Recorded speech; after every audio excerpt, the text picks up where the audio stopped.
l'Antéchrist. Ça vous dit quelque chose? Ou même ça ne vous concerne pas?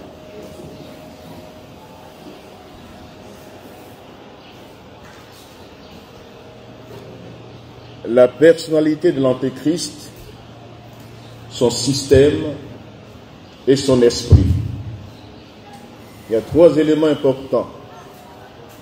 Sa personnalité, son système et son esprit. Nous sommes dans l'Apocalypse, le chapitre 6.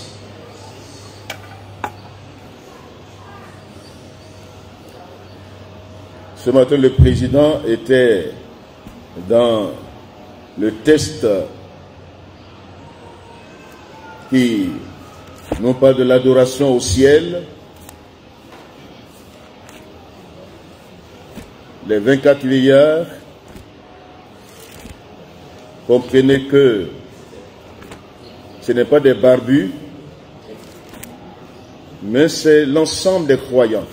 L'Église est enlevée. Du chapitre 1er de l'Apocalypse jusqu'au chapitre 5, l'Église était indexée, l'Église, on parle de l'Église. Et à partir du chapitre 6 que nous allons lire tout à l'heure, avant que l'Église ne parte, elle peut subir des situations difficiles, mais ici, elle est enlevée. Et les flots qui vont s'abattre sur la terre seront après l'enlèvement de l'Église.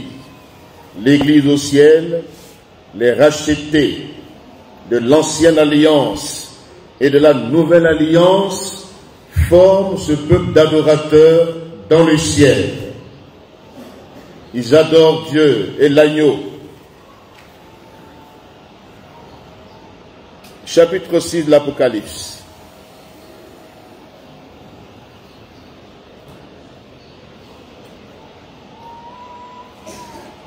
Nous lisons avec respect la parole du Seigneur. Apocalypse chapitre 6.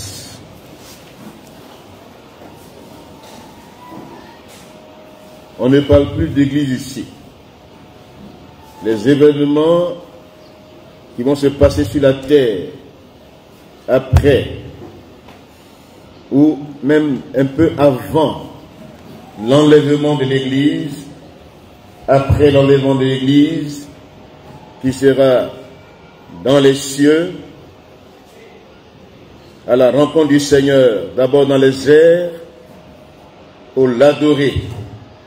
Donc ce matin, sachant que nous avons été créés par Dieu pour l'adorer. Nous avons été rachetés par Dieu. Ce peuple de rachetés, c'est nous. Alléluia.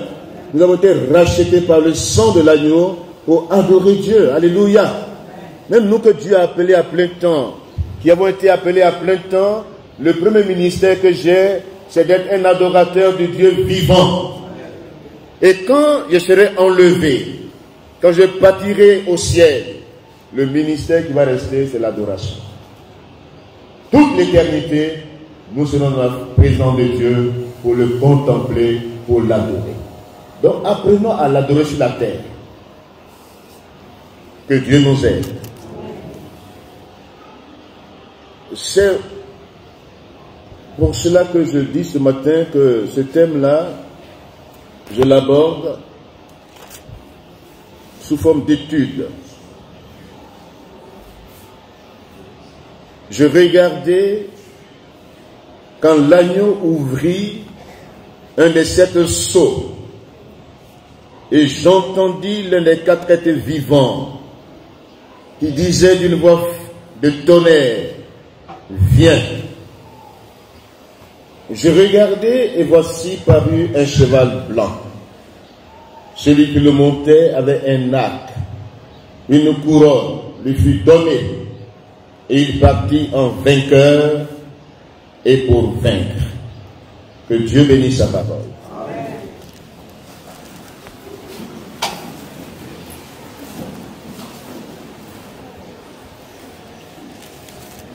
Nous vivons des temps où déjà le système dont je parlerai ce matin est en place. l'esprit aussi de cette personnalité est en place et en œuvre, en action. Dans ce texte-là, quand nous le lisons, nous voyons d'entrée une image qui nous interpelle. Même si je suis en blanc ce matin, mais c'est pour illustrer. Amen. C'est pour l'illustration de mon message. Être en blanc ne veut pas dire que ton cœur est blanc. Dis Amen. Amen. Voilà. Donc, que Dieu nous aide. Donc la personnalité que nous voyons ici monte sur un cheval blanc. Un cheval blanc. Porte un arc et une couronne. L'une des plus grandes prophéties de la Bible montrant comment l'âge, notre ère, va se terminer, se trouve dans ce chapitre. Il s'agit de la prophétie des 4 chevaux que nous verrons en détail dans ces jours. Le premier cavalier, à l'analyse, quand nous analysons son attitude, sa venue brusque, l'ange parle ici, quand l'agneau ouvrit un des sceaux, j'entends l'un des 4 êtres vivants qui disait comme d'une voix de tonnerre, viens, l'interpellation. Ce matin, viens et regarde. Amen. C'est une prise de conscience de nos responsabilités. Viens et regarde. Les sceaux marquent le début des jugements sur la terre et dans l'atmosphère, dans le firmament, le premier ciel. La terre sera bousculée, bouleversée. Donc les sceaux marquent le début des jugements de Dieu à la fin des temps dans lesquels nous sommes. Et Dieu nous révèle ces jugements. C'est une série successive. Donc ça se suit. C'est une suite logique. Premièrement, nous avons l'ouverture des 7 sceaux, le chapitre 6. Deuxièmement, les 7 trompettes du jugement de Dieu, les chapitres 8 et 9. Et troisièmement, les 7 coupes de la colère de Dieu, le chapitre 16. Il est important de s'arrêter un instant pour que nous puissions nous appuyer sur cette analyse. Ce verset, il est important que nous le comprenions. Je regardais et voici parut un cheval blanc. Un cheval blanc. Le cheval est symbole dans la Bible qui a trait à un mouvement agressif et qui dénote l'agressivité humaine qui mène à la guerre. Donc dans la Bible, nous aurons le temps, les mardis, pour bien expliquer cela. Le cheval est le symbole qui a trait à l'agressivité humaine et qui mène à la guerre. Aussi, le cheval n'est qu'une illusion pour assurer le salut. Et toute sa vigueur ne donne pas la délivrance.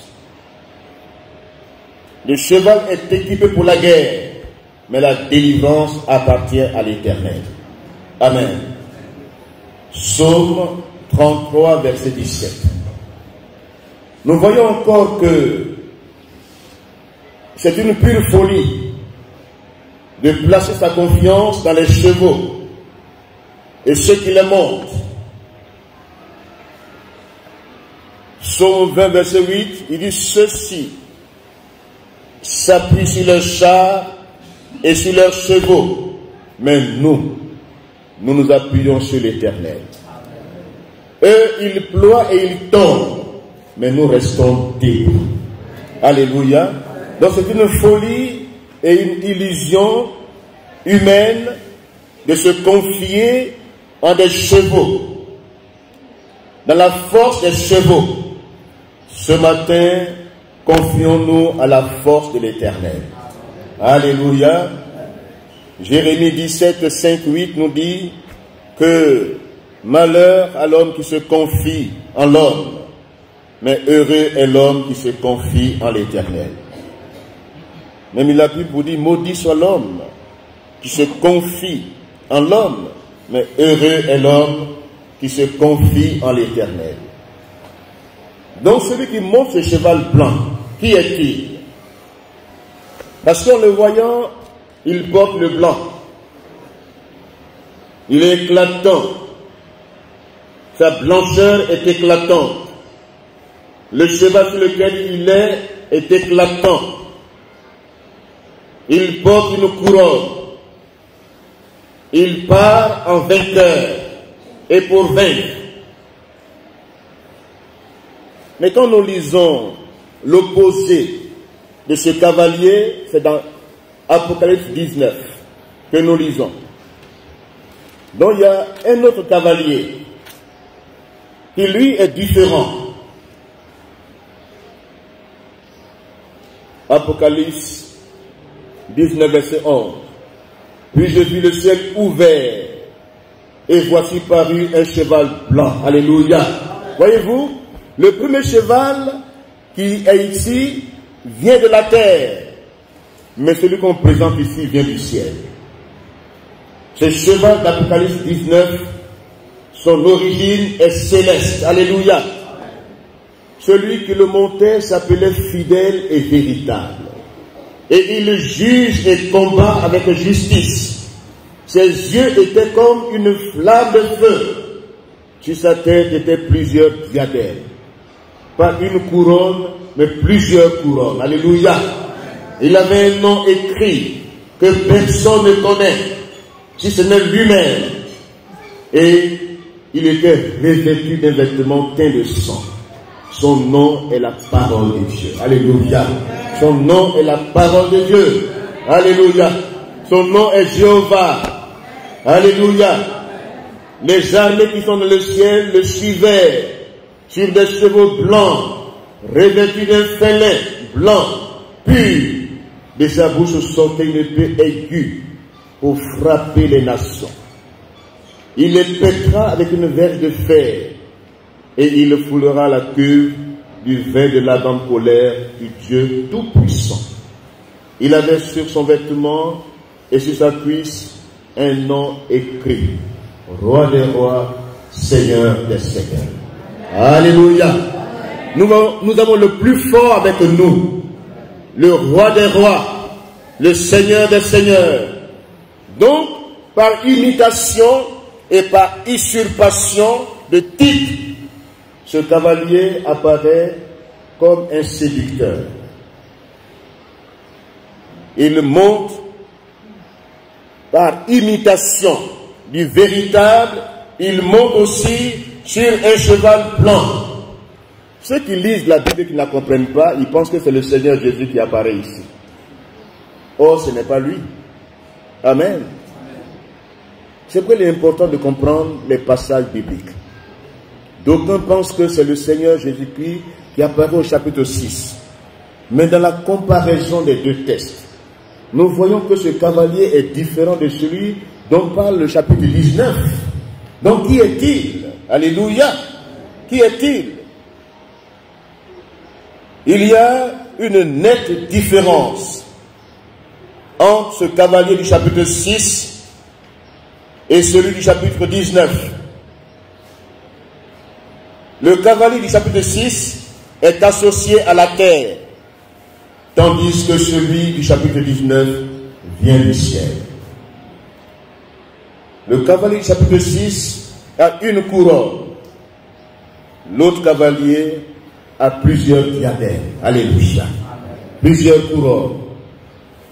Le cavalier du chapitre 6 porte un arc. Notre cavalier du chapitre 19 a une épée tranchante. Le cavalier du chapitre 6 symbolise la mort.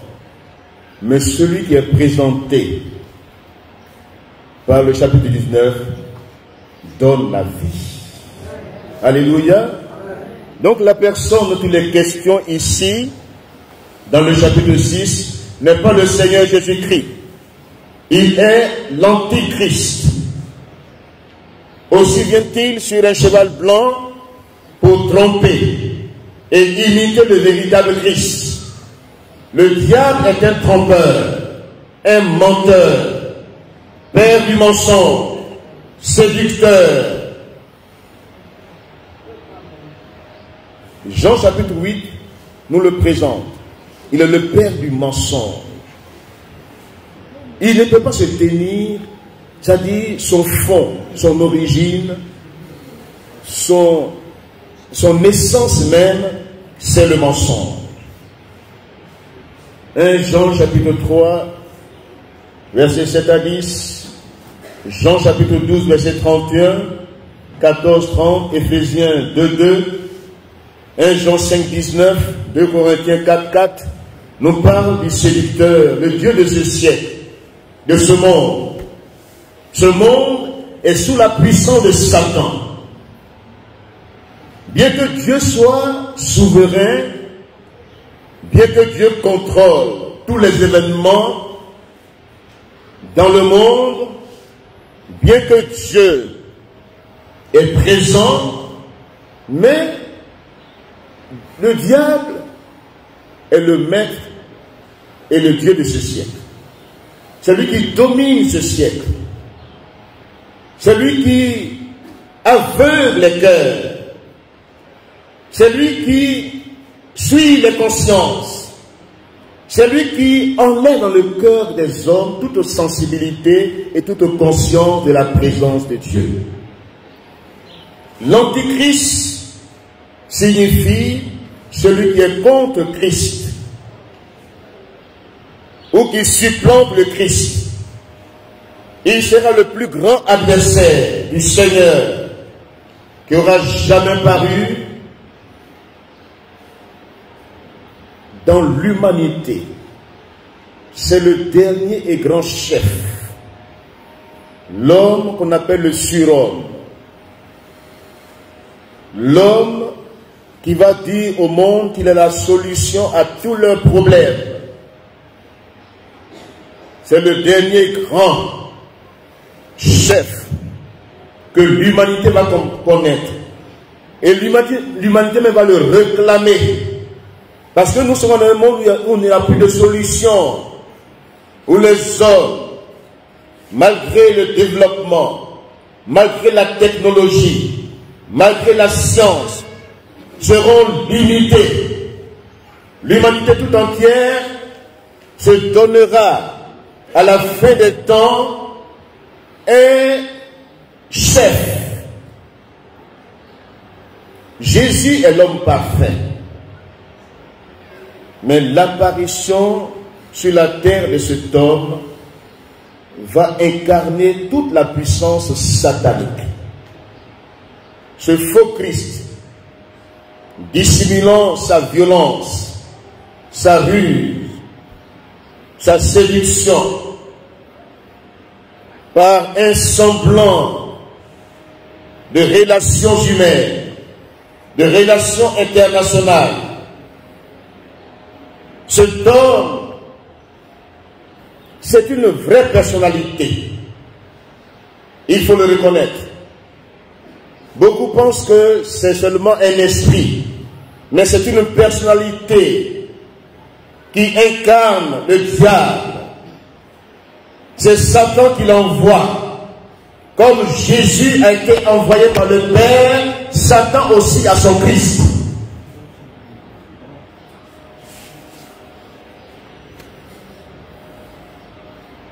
Dieu est triunitaire. Le diable aussi, qui singe Dieu, qui imite Dieu aussi à sa triunité. Dieu le Père envoie le Fils. Le dragon envoie l'Antichrist.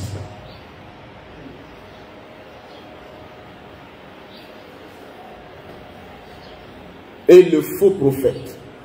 Jésus nous envoie le Saint-Esprit, lui il envoie le faux prophète. Donc le dragon, l'Antichrist, le faux prophète forment la Trinité diabolique. Dieu le Père, Dieu le Fils, Dieu le Saint-Esprit. C'est contre cette triunité de Dieu que le diable combat. Et dans les temps dans lesquels nous sommes, le diable sera à visage découvert. Amen. Son envoyé, c'est lui que je parle ce matin, l'Antichrist, l'envoyé de Satan, qui incarne sa puissance. Comme le Père a oint le Fils, il lui a donné tout pouvoir sur la terre et dans les cieux, aussi Satan donne son pouvoir à l'Antichrist. C'est lui qui, Apocalypse 13, présente comme la bête. L'agressivité, la sauvagerie l'habite. La destruction l'habite. C'est quand on parle de bête, une bête sauvage, l'Antichrist, qui s'oppose à Christ, qui est contre Christ, et qui va combattre Christ, parce qu'il sait que le retour de Christ approche. Satan, ayant peur du retour de Christ, va susciter un faux Christ, un faux esprit, qui va sortir de l'abîme, de la mer, des nations. Donc cet homme-là, c'est une vraie personnalité. Il y a eu des précurseurs dans l'histoire, des antichrists, sinon des antichrists. En miniature, il y a Balaam et Balak, deux opposants à la prophétie et à la parole de Dieu sur le peuple d'Israël. Balaam voulait maudire Israël. Il a passé par tous les plans de séduction pour avoir Israël. Donc il est un type de l'Antichrist. C'est un faux prophète. Mais ce qu'il dit est vrai. Il dit, ce peuple-là est à part. Tu es à part ce matin. Tu es un peuple à part ce matin. Mais ne te laisse pas séduire par le diable. Nous sommes à part. L'enchantement ne peut rien contre nous. Ni la divination. Parce que nous sommes à part. Dieu nous a choisis, nous a mis à part pour lui. Et le diable et les démons ne peuvent rien contre notre vie. Alléluia. Mais Balaam, le sachant, il a séduit Israël. En faisant quoi? En les attirant vers les plaines de Moab. Parce qu'il veut maudire Israël, ça ne marche pas. Il veut maudire. Il est un type d'antichrist. Il est contre la parole de Dieu. Dieu lui parle, mais dit non. Il aimait l'argent. Il aimait les gains. Il voulait à tout prix avoir le salaire de Balak. Nom chapitre 22, verset 24. Il y a plusieurs types d'antéchrist dans la Bible. Daniel en parle. Il parle d'Antiochus Épiphane. Il a existé dans l'histoire de l'Église. Cet homme était un type d'antichrist. Et Daniel a dévancé l'histoire écrite, il a prophétisé. Dans le chapitre 8 de Daniel, chapitre 11, il a parlé de cet homme, Antiochus Épiphane, type d'antichrist. Nous pouvons citer à titre d'exemple les grands persécuteurs de l'Église comme Néron, comme Hitler, qui sont des personnalités qui ont réellement été agressifs et qui ont détruit tous ceux qui portent le nom de Dieu. Hitler a détruit le peuple d'Israël, 6 millions de Juifs ont été tués parce qu'ils portent le nom de Dieu sur leur vie. Hitler s'est levé comme une figure de l'Antichrist. Néron s'est levé. C'est lui qui a tué l'apôtre Paul. C'est lui qui a percé l'Église de manière atroce. Ce sont des types d'antichrist. Dans l'histoire, nous voyons déjà des échantillons. Donc l'antichrist, dans la Trinité diabolique, Il est la deuxième personne, comme Jésus-Christ. Le faux prophète, le faux esprit est la troisième personne, comme le Saint-Esprit. Donc, il y a l'anti-Dieu, l'antichrist et l'anti-esprit, comme j'ai dit d'entrée. Dans cette trinité diabolique, l'anti-Dieu, c'est qui? C'est le dragon, le serpent ancien. Il donne sa puissance à l'antichrist. Et il suscite un esprit de mensonge et de séduction. Nous vivons des temps cruciaux. L'antichrist monte de l'abîme pour accomplir la volonté du diable. Il vient des nations, de la mère des nations, des peuples désordonnés qui ont refusé le message de Christ et qui font appel à la bête sauvage, l'antichrist. L'antichrist est différent de l'antéchrist. Vous me suivez? L'antichrist est différent de l'antéchrist. Quand on parle d'anté, antérieur, on parle d'avant. Et quand on parle d'anti, on parle de contre.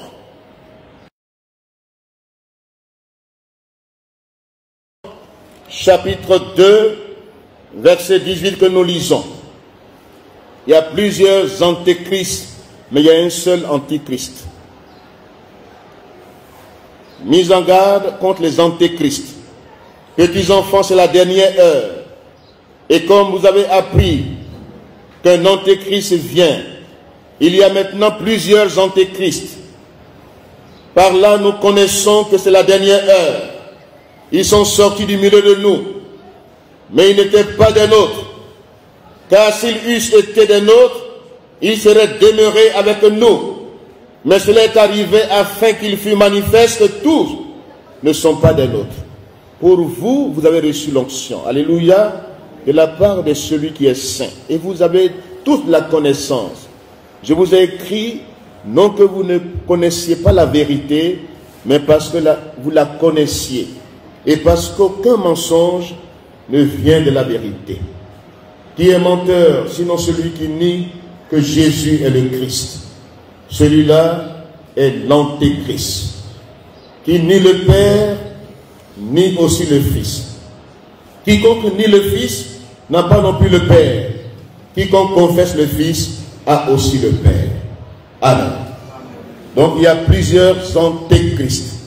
Ce sont d'abord, vous me suivez, hein, tous les croyants de nom qui aiment le monde et ses plaisirs malsains, qui dénaturent l'évangile que nous prêchons par leur conduite, par des actes qu'ils posent. Pourtant, ils portent le nom de Dieu, hein, mais ils blasphèment son nom.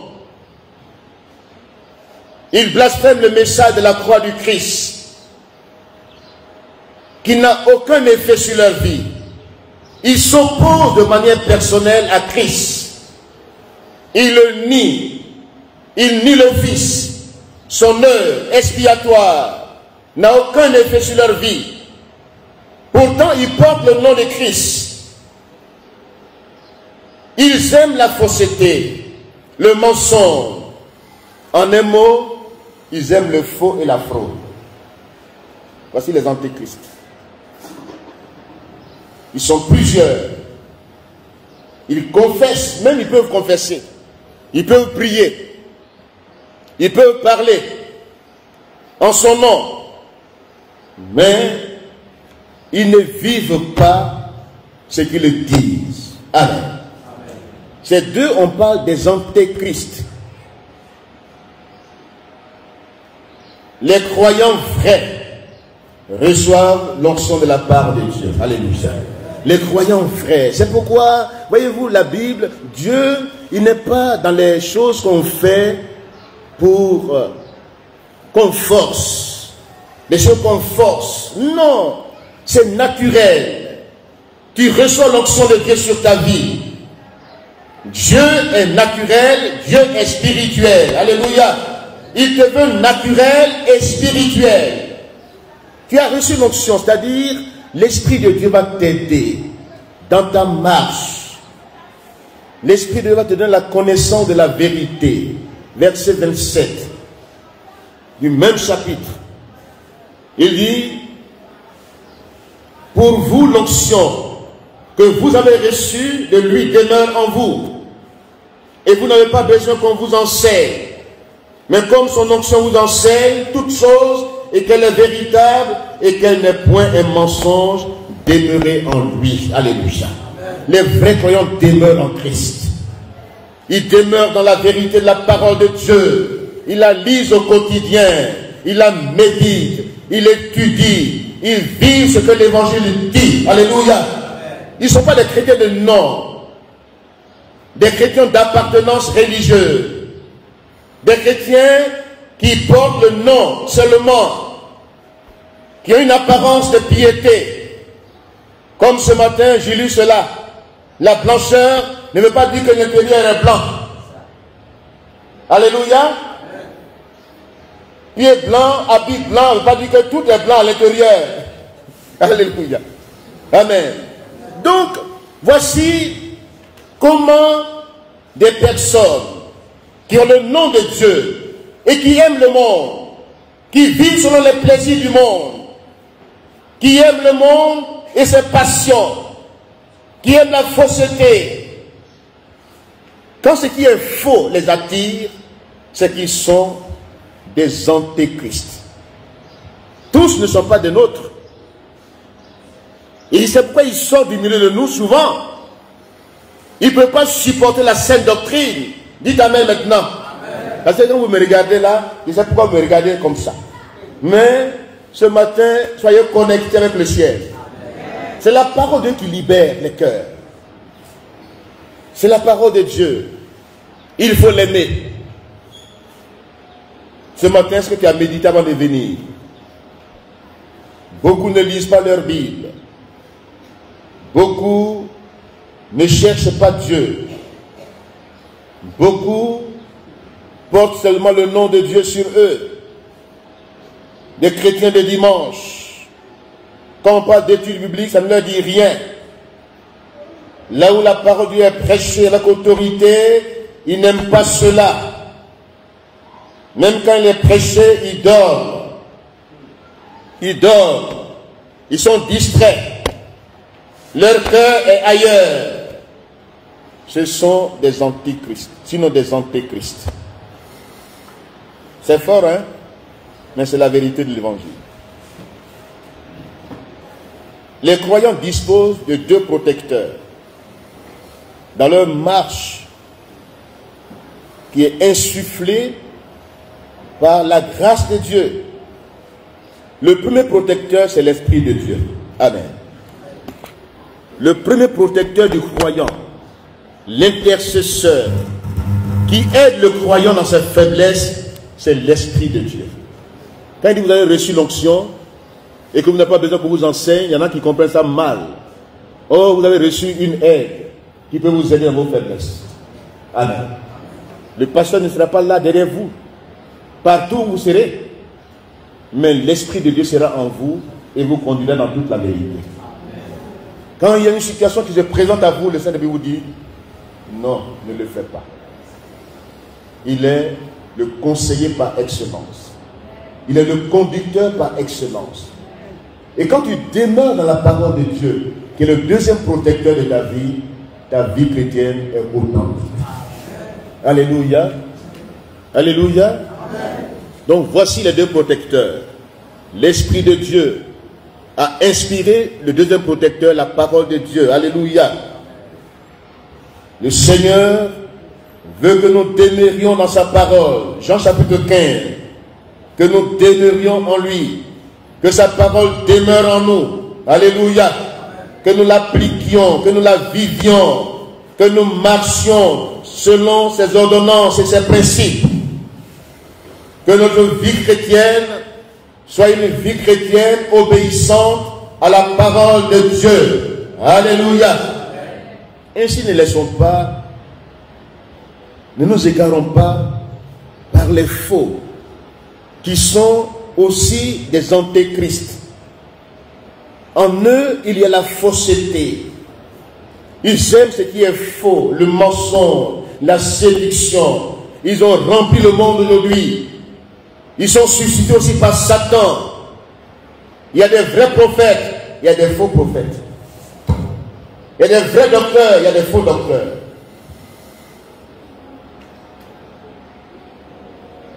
Il y a des vrais pasteurs, il y a des faux pasteurs. Ils ne se mettent pas en peine de votre âme, mais c'est votre argent qu'ils cherchent. C'est tout. Quand tu n'as plus rien à donner, ils te balancent. Tu n'es plus important pour eux. Voici les antéchrists.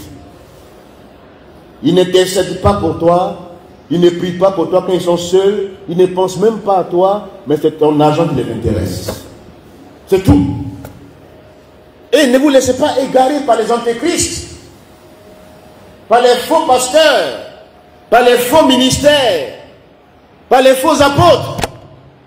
L'apôtre Paul était confronté à ces personnes-là durant son ministère. L'apôtre Jean également. Et il dit dans ce texte, il y a plusieurs antéchrists, plusieurs faux.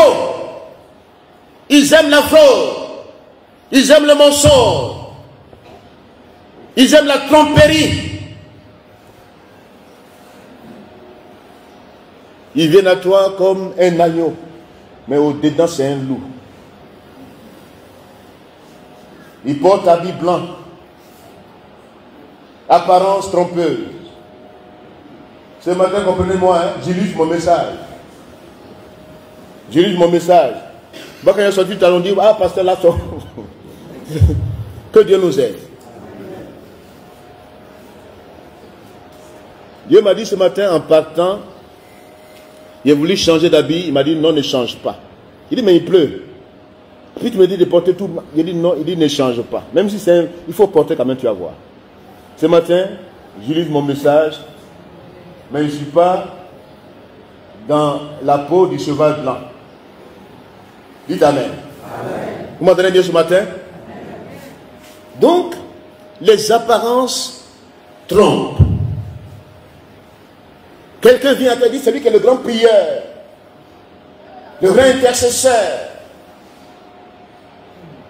le grand jeûneur, sinon il gêne beaucoup. Et puis il dit, bon, vraiment, ton problème là, il déplace ton problème. Il l'envoie sur le plan humain. Et son combat n'est pas un combat spirituel, mais c'est un combat divisionnaire. Comme les faux prophètes ont divisé les familles. Ont divisé les familles. Les frères et sœurs ne se parlent plus. La femme est traitée de sorcière. Elle est abandonnée. Les enfants sont là dans la rue. Par la faute des faux prophètes, des antéchrists. Aime la parole de Dieu. Dis Amen. Amen. Ton vrai protecteur, c'est le Saint-Esprit. Le second, c'est la parole inspirée de Dieu. La sainte doctrine te protège. Le Saint-Esprit t'enseigne, il te conduit dans toute la vérité. Ne courez pas après le faux. Demeure là où tu es ce matin. Ne dis pas non, ici, là, c'est comme ça, vraiment, on est... Non, Dieu s'occupe de ta vie. Tout ce que tu traverses intéresse Dieu. Ta vie n'est pas... Dieu n'est pas indifférent à ce que tu traverses. Dieu, il contrôle la situation. Amen. Beaucoup vont chez les faux. On va leur donner des techniques de développement, des choses matérialisées, des enseignements extra-bibliques qui ne sont même pas dans la Bible. Ils vont dans leur tradition humaine, africaine. Ils y prennent là-bas. C'est un mélange confus. Et puisque les gens ont des difficultés, des problèmes, ils veulent des solutions rapides. Même sur la preuve facile des faux. Parce qu'il s'est dit que Dieu, là, pour lui, là, sa table, hein, depuis que je suis là, ma situation ne change pas. Et puis un faux, cela dit, ouais, je le remède. Dans 3 jours, comme les vendeurs de médicaments là, sur place. Quel évangile de sur place? Quel évangile qui ne travaille pas un chemin de difficulté? Quel Dieu qui est un Dieu de facilité? Dieu est difficile. Et Dieu veut que dans la difficulté, tu tiennes bon. Tu démontres que tu es enfant de Dieu.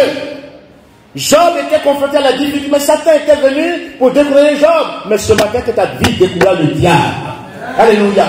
Ils ne sont pas des chrétiens faciles. Quand ça ne va pas un peu seulement, ils trouvent un chemin. Même quand il est là, il dit, ah, vraiment, il y a une église qui est sortie ici. On dit là-bas, on prie bien pour les gens. Hein, parce que là-bas, depuis que je suis ici, là, ma situation ne change pas. Il va aller là-bas, pourquoi on prie pour moi?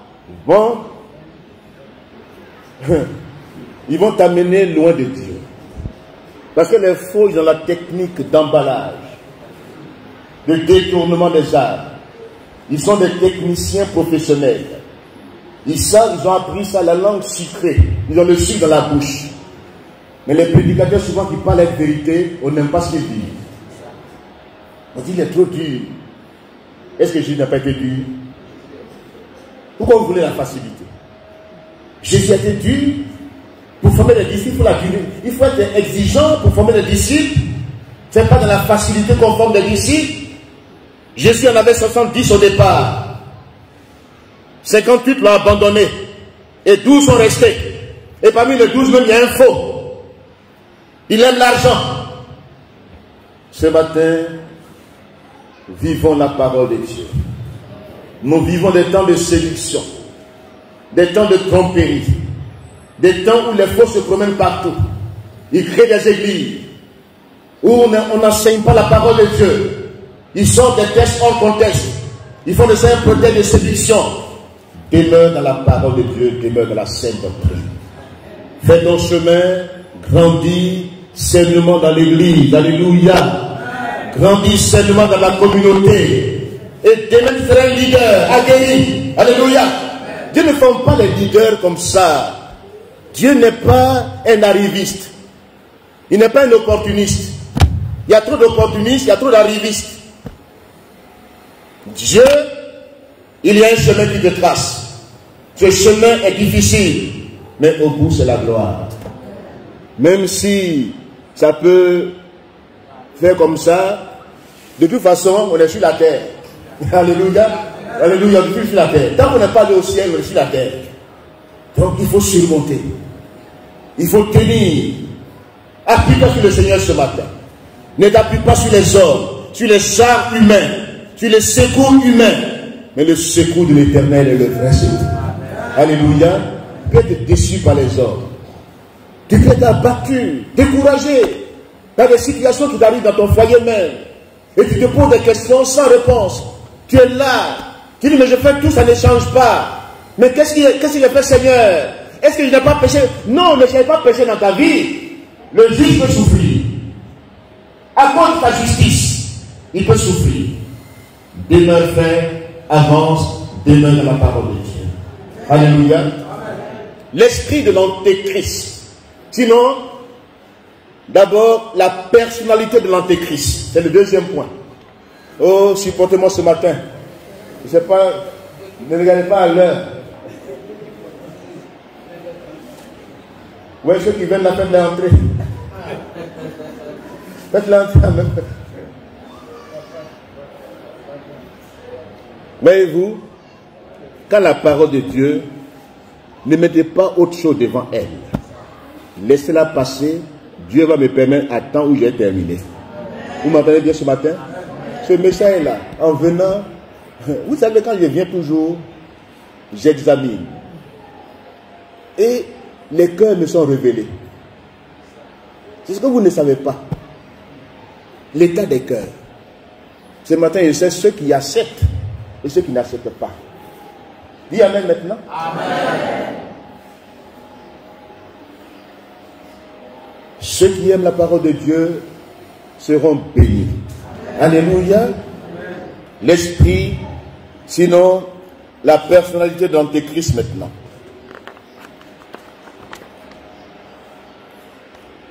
Si nous sommes à 30, vous me dites, hein? Combien? Bon, c'est 45. Laissez-moi 10 minutes. L'Antichrist est la personnification du mal. C'est-à-dire, c'est le mal incarné. C'est ça l'Antichrist. Sa personnalité, c'est l'incarnation du mal. Du mal dans son évolution finale. Le mal. Le mal à son paroxysme, à son niveau élevé, opposé à la vérité. L'Antichrist, le texte à lire, Daniel chapitre 8, versets 23 à 25, 2 Thessaloniciens 2. Je voulais qu'on lise ce 2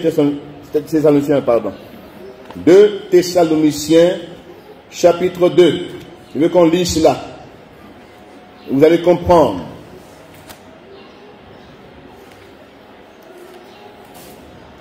Vous me suivez? Pour ce qui concerne l'avènement de notre Seigneur Jésus et notre union avec lui, nous vous prions, frères, de ne pas vous laisser facilement ébranler dans votre bon sens et de ne pas vous laisser troubler, soit par quelques inspirations, soit par quelques paroles, ou par quelques lettres qu'on dirait venir de nous, comme si le jour du Seigneur était déjà là, que personne ne vous séduise. Amen. D'aucune manière, car il faut que l'apostasie soit arrivée auparavant et qu'on ait vu paraître l'homme des péchés. Voyez-vous, c'est un homme, l'homme des péchés, le fils de la perdition, l'adversaire, qui s'élève au-dessus de tout ce qu'on appelle Dieu, ou de ce qu'on adore, jusqu'à s'asseoir dans le temple de Dieu, se proclamant lui-même Dieu.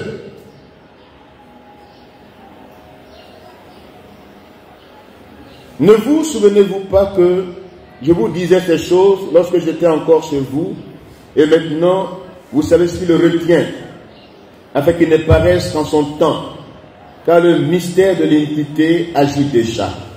Il faut seulement que celui qui le retient encore ait disparu, et alors paraîtra l'impie, l'impiété, l'homme de péché, l'homme d'arrogance, comme Daniel le présente. Il parle avec arrogance. C'est un homme qui fait de la mystification, c'est-à-dire il trompe les gens par ses apparences, il trompe les gens, il cache sa vraie identité. Or, la Bible le présente ici comme étant le summum du mal, de l'impiété. C'est un mystère. L'Antichrist, c'est un mystère, on ne sait pas qui il est, mais c'est une personne. Mais ces caractéristiques sont présentées ici dans 2 Thessaloniciens 2 et Daniel 8. La Bible le présente. C'est un homme, c'est une personne qui va sortir du monde résistant à la parole de Dieu. Jésus est venu, les gens ont préféré les ténèbres à la lumière. Jésus est la lumière du monde. Et les gens ont préféré les ténèbres. Beaucoup sont restés dans les ténèbres pendant son temps, son ministère. Et de nos jours, l'évangile est prêché, mais beaucoup choisissent les ténèbres. C'est la même situation que nous vivons. Donc l'Antéchrist sera le summum du mal, de l'iniquité, l'homme des péchés, qui s'élève au-dessus de tout ce qu'on appelle Dieu. Il va même dire que Dieu est mort. Des philosophes l'ont dit. Dieu est mort. La notion de Dieu est exclue de la société. Voici c'est son système, non? par lequel je vais terminer. Mais c'est une personnalité qui incarne le mal, la violence, la tuerie, sinon les assassinats, les meurtres, tout ce qui est mal, guerre dans le monde. Ça ne vient pas de Dieu. Dites Amen. Amen. Mais puisque les hommes ont choisi le diable est un meurtrier. Celui qui suit les guerres, il est monté sur un cheval blanc pour séduire les gens, pour parler de paix. Pourtant, il inspire la guerre, la destruction, le terrorisme, la violence, la drogue. Et toutes ces choses-là, pour que l'humanité soit détruite et que beaucoup aillent en enfer. Mais ce matin, Dieu ne t'a pas créé pour aller en enfer, mais pour aller au ciel. L'Antichrist, c'est une personne qui est arrogante. C'est une personne qui est l'homme de péché du mal. Il veut détruire l'humanité que Dieu a créée. Les hommes que Dieu a créés à son image, il veut les anéantir. Il veut pervertir l'humanité. Ce que Dieu a créé qui est bon, il le pervertit. C'est son système. Sa personnalité, c'est l'incarnation du mal, du péché à outrance, au summum. Mais son système, c'est de corrompre l'humanité. C'est un système, c'est un esprit qui tombe sur les hommes et ils sont aveuglés. Ils sont aveuglés par Satan, par les démons. 2 Timothée 3, l'apôtre Paul dit, dans les derniers jours, il y aura des temps difficiles. Les hommes seront égoïstes. C'est le système de l'Antichrist. C'est son système. Il va installer son système. C'est un nouvel ordre mondial qui va s'installer. Aux États-Unis aujourd'hui, les gens ont légalisé l'homosexualité et il y a 34 pays qui les suivent. Pour avoir des relations aujourd'hui au niveau international, il faut accepter l'homosexualité. Sinon, tu n'as pas de relation. Tu n'as plus de relation. Même en Afrique, l'Afrique du Sud a accepté cela. Pour avoir les moyens, pour qu'on les soutienne. Des pays qui nous ont apporté l'évangile hier ont légalisé l'homosexualité. Même en allemand, on dit que les sectes n'existent plus. Les sectes là, c'est banni. Ça n'existe plus. Un père peut marier sa fille. Un frère peut marier sa soeur. Même une mère peut marier son fils. Voici le monde où le monde va. Voici le système de l'Antéchrist. Le monde va à la dérive. Même dans les églises dites chrétiennes, l'homosexualité aujourd'hui est légalisée dans plusieurs communautés. Même des pasteurs sont homosexuels. Des prêtres homosexuels, des lesbiennes. Voici le monde actuel dans lequel nous sommes. Et toi, tu veux les suivre dans leur système. Sors du milieu d'eux, dis Dieu à mon peuple. Qui n'est pas de complémentaire le diable. Aujourd'hui, aux États-Unis, on a autorisé les églises sataniques. On adore Satan vis-à-vis. Nous, quand on vient adorer Dieu, on l'adore faiblement. Et les gens ils sont trempés dans leur adoration pour le diable. Quand nous, on prie, ici, on dit au nom de Jésus, dit au nom de Satan. Ils mettent la croix du Christ. Ils font des sacrifices humains. Ou même des sacrifices d'animaux. Et puis ils blasphèment. Et puis nous, on est là, on dort. Quand on prend l'évangile, ça ne nous intéresse pas. C'est seulement le spectacle qui nous intéresse. On aime ces choses. On est distrait. Et le diable gagne du terrain. Quand tu prends l'évangile, les gens ne te suivent pas tellement. Ils veulent des nouveautés. Oh, tu veux éveiller leur conscience pour qu'ils se réveillent. Le diable attaque à outrance aujourd'hui. Il est debout. Il sait que son heure approche. Il ne dort plus. Et nous, on dort. Regardez aujourd'hui, les gens qui élèvent les chiens là. On a légalisé la bestialité. Les femmes ont leur amant chien. Voici le monde actuel. La bestialité est légalisée. Et c'est ça on est. Et puis nous, au lieu de prêcher l'évangile, on dort. On aime le spectacle. Et chacun gagne du terrain. Voyez vous-même, Vraiment, pour ne pas aujourd'hui choquer les gens, même les autorités dans certains pays sont homosexuels. Ils affichent leur homosexualité directement parce qu'ils savent que ceux qui les votent sont des homosexuels. Ils affichent ça directement. Et voici le monde actuel, le système de l'antéchrist, un nouvel ordre mondial, manipulation de l'opinion, manipulation économique. Quand tu veux vivre dans la vérité, tu seras séquestré. Tu ne pourras ni acheter ni vendre. On peut t'enlever les acquis. On peut te faire souffrir. Parce que tu n'es pas de leur système. Tu refuses le système. On veut couper les vivres. Tu n'es rien du tout. Sois heureux quand tu vis et que tu es persécuté pour le nom du Christ. Et les temps que nous vivons, ce sont des temps difficiles. Les gens sont égoïstes, amis de l'argent, fanfarons, hautains, blasphémateurs, rebelles à leurs parents, ingrats, irréligieux, ayant l'apparence de la piété, mais régnant ce qui en fait la force. Démarque-toi d'eux. Démarque-toi d'eux. Vis dans la vérité et Dieu te bénira. Que Dieu bénisse sa parole.